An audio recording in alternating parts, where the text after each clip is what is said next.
Now that we've had a good look around Windows 7, let's see about getting online. Now, I mentioned in a previous section several ways that you can get on the internet. Now, if your computer is connected to your broadband router via a physical network cable, then you should be online as soon as you turn the computer on. If you're connected via Wi-Fi internet on either your desktop computer or more commonly on a laptop or netbook or tablet computer, you'll see here down in the bottom right of the Windows taskbar, in the bottom right corner of the screen here, the Wi-Fi network icon, and it's telling us here, because we've got a little yellow star, that connections are available. So if we click on that, then it'll show us network connections that are available, and we can click on one of these and connect to the relevant network. We can also open, here you'll see the link at the bottom, open the Network and Sharing Center, and here we can see that we're not currently connected to the internet, and it's giving us an option here to connect to a network, but it's also giving us various other options. Connect to wireless, broadband, dial-up, or other connection. You can click on that link to set one up manually, and there are other options here. But you'll probably find 99 times out of 100 that simply clicking connect to a network, wireless networks will appear. So we'll click on the network. We'll leave the tick box connect automatically ticked because on this particular computer we want Windows 7 to automatically connect to this network whenever it starts up.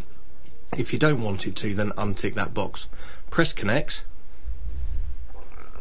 and it'll probably ask you for the network security password. If you don't have a password on your home network or your small business network, then other people can gain access to your network and may be able to get access to computers and files and documents that you have on your computers. So we'll type the password here.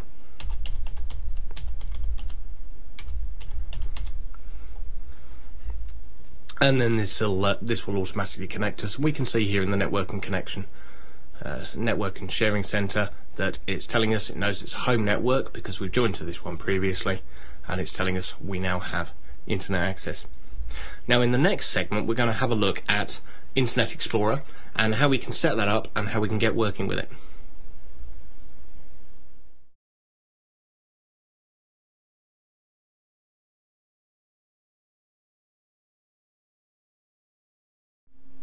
Windows 7 comes bundled with Internet Explorer 8, Microsoft's web browser. Now, in a previous segment I've talked about the browser ballot screen, which you may see during a Windows update if you live in the European Union, which will give you a choice of other browsers.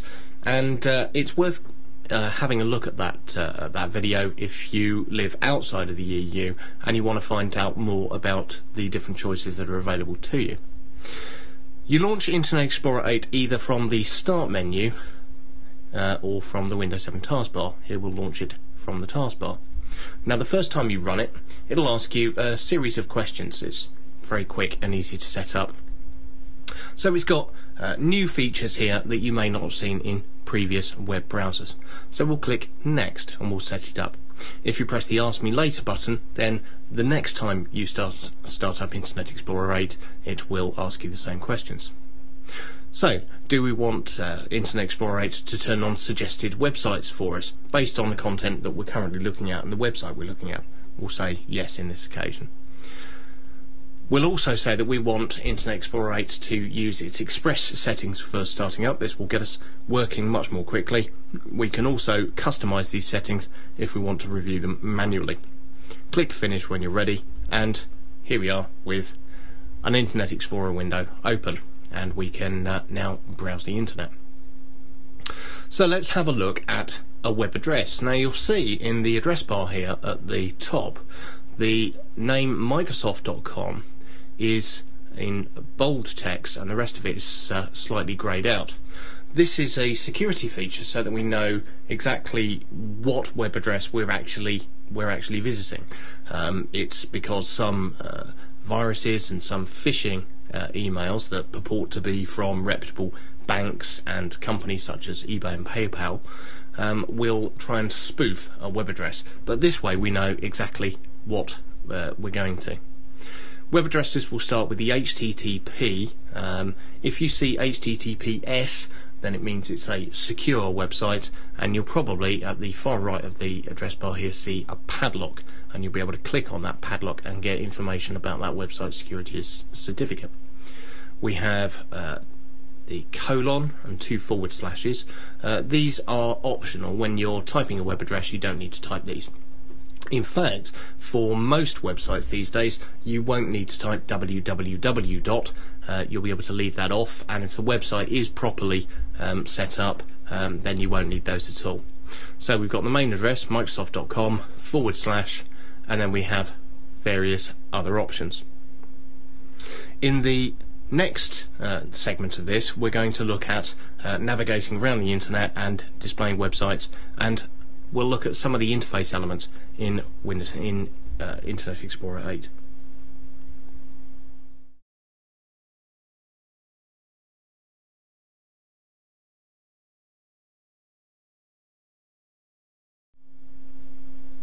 Now that we've looked at how we can set up Internet Explorer 8, let's have a look at how we use web pages and how we access the internet on it.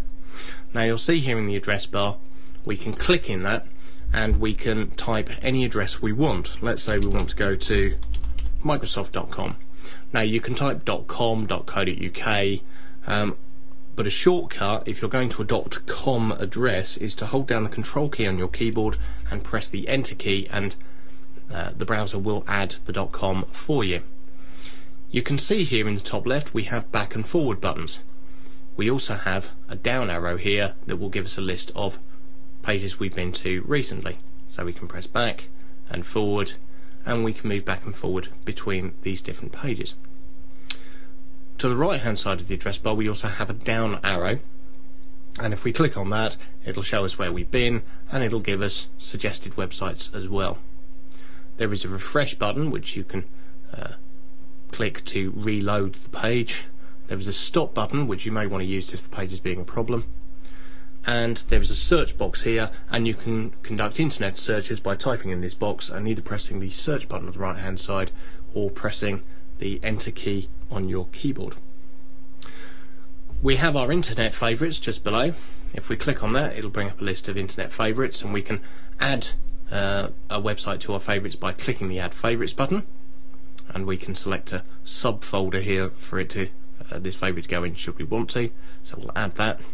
And we also have the favourite links bar here, so we can add the current website to this by clicking on the yellow star icon with the green arrow on it, and now this website is always available on a quick press of that button there. I'll show you here. If we go to microsoft.com, I just press that bing button and then we're back. Some other interface elements here. We have the home icon here. This will take us to our home web page, and also there's a down arrow next to it, so we can add or change the home page. We want to make bing.com our only home page, so we'll change it and select it there, and now whenever we start Internet Explorer it'll start with bing.com instead of its default home page. There are other options here for printing, and then there are several menus that we'll come on to in a forthcoming segment. So that's all for now. In the next segment we're going to have a look at tabbed browsing and how we work with tabs and pages in Internet Explorer 8.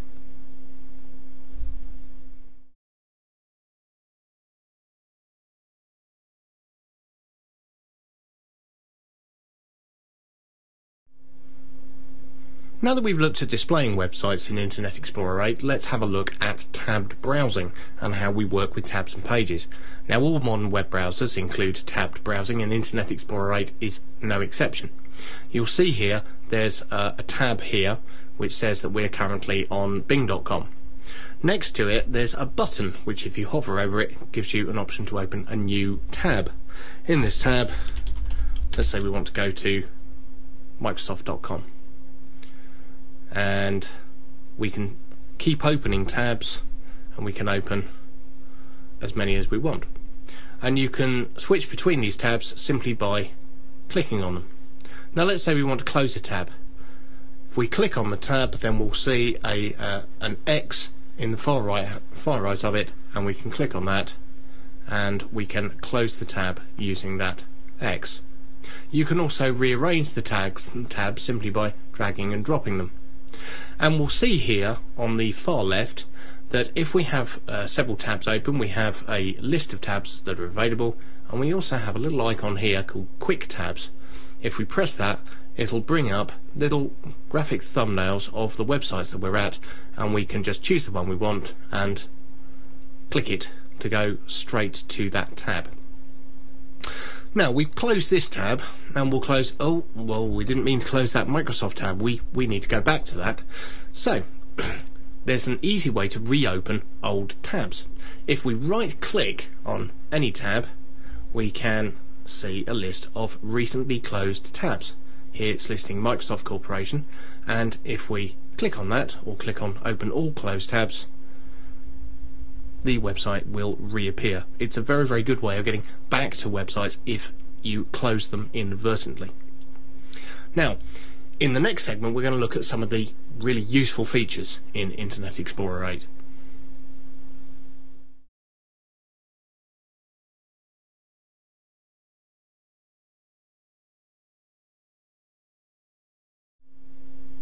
Now that we've had a look at how we work with websites in Internet Explorer 8, let's have a look at some of the useful features within the browser. And we'll start at the bottom and we'll work our way up. You'll see here on the status bar at the bottom of the browser, in the far right, there's a little 100% icon.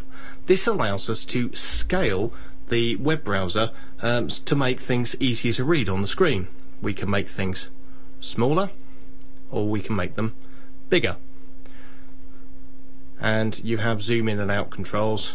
You can set custom percentage should you so wish, but you can make things much easier to read on the screen, and this can be extremely useful for people who have difficulty reading sometimes very small text in web pages.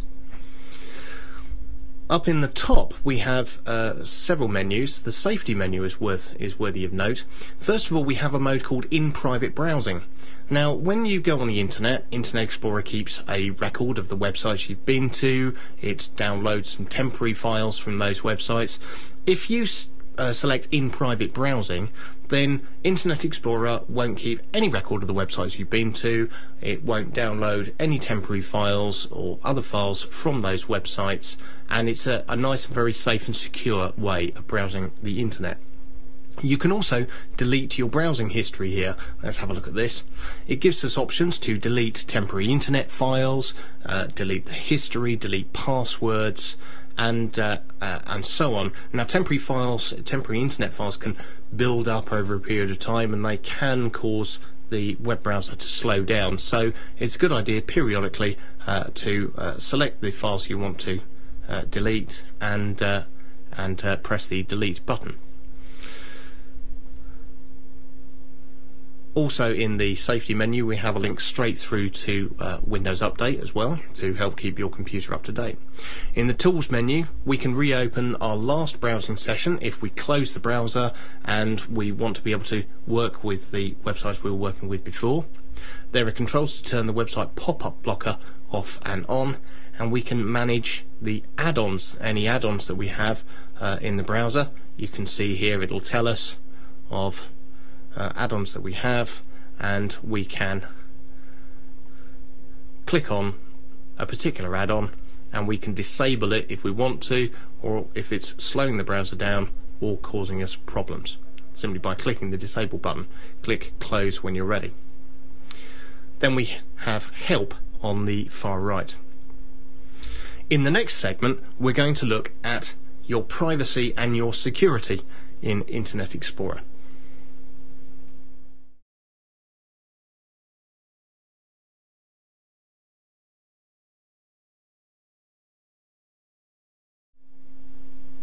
Okay, so now we've looked at how we can use Internet Explorer 8 to navigate around the Internet and some of the useful features in the browser. Let's have a look at your privacy and security, because these are extremely important. Now, you can see here we're currently looking at PayPal, and the address bar has turned green.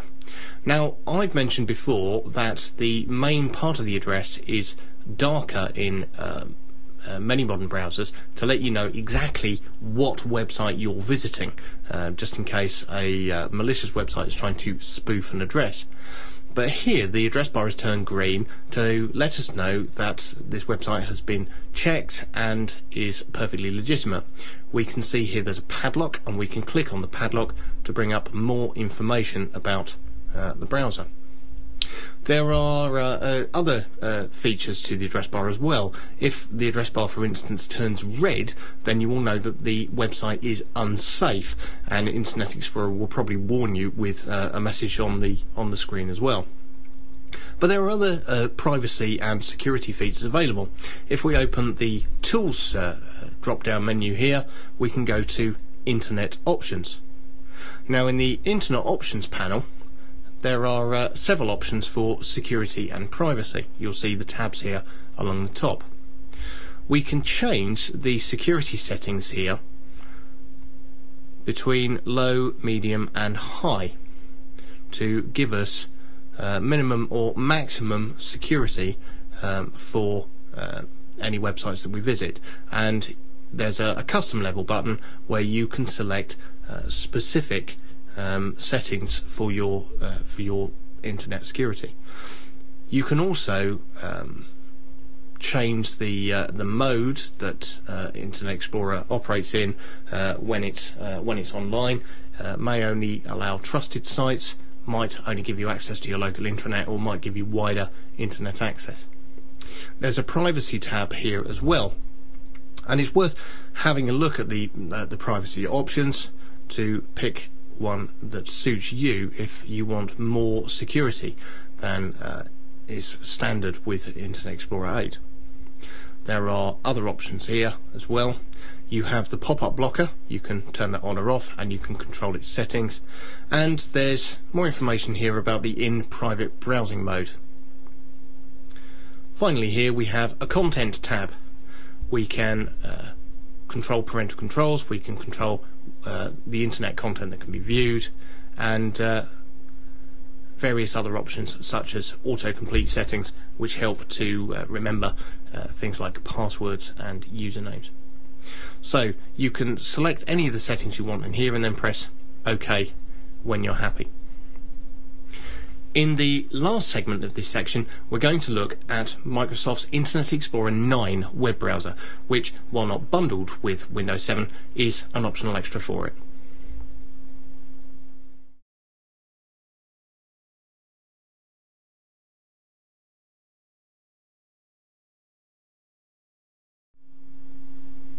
In this section, we've looked at Microsoft's Internet Explorer 8 web browser, which comes bundled with Windows 7. But let's have a look at the new version, Internet Explorer 9, which you may already be using.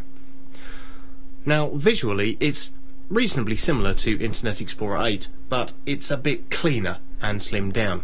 We have the back and forward buttons. We have a joint address and search bar, so you type your web addresses in here, and you can also type internet searches in there as well. Tabs work in exactly the same way as they did before. And you have your home button, you have your internet favourites, and you have your menus here. Here is where you can get access to previous features that were on the toolbar, such as print and zoom, and you've got your safety options there as well. There's also a downloads manager for if you're downloading files from the internet. Now, there are a couple of really useful new features in Internet Explorer 9, so let's have a look at them. We've got two tabs open here. Now, let's say we want to compare two websites side by side. Now, you remember previously, in a previous section, I talked about Aero Snap, where you can snap windows to either side of the screen. Well, Internet Explorer 9 allows you to take a tab off a browser and tear it into a whole new window. This means that you can then snap those two web browsers to different sides of the screen, and you can view them separately. You can also take that tab and you can snap it back into the original browser. It's a very useful new feature. You can also pin websites directly now to the Windows 7 taskbar.